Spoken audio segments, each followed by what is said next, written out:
তাদের যে ক্লাব ভবন তার সামনে একটি মহতী রক্তদান শিবিরের আয়োজন করা হয়েছে এবং সেই সঙ্গে একটি চক্ষু শিবির পরীক্ষা শিবিরেরও আয়োজন করা হয়েছে।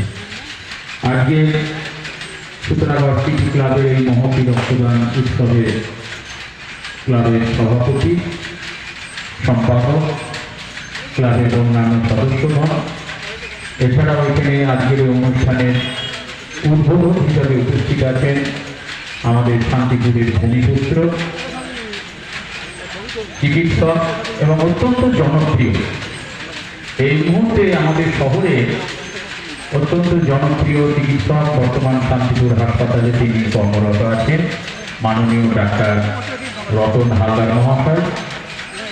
এবং আমাদের অভিভাবক, এই অঞ্চলে আসলে আমরা যাদের হাতের কাছে আমরা যাদের পাই সব ব্যাপারে সহযোগিতা করেন।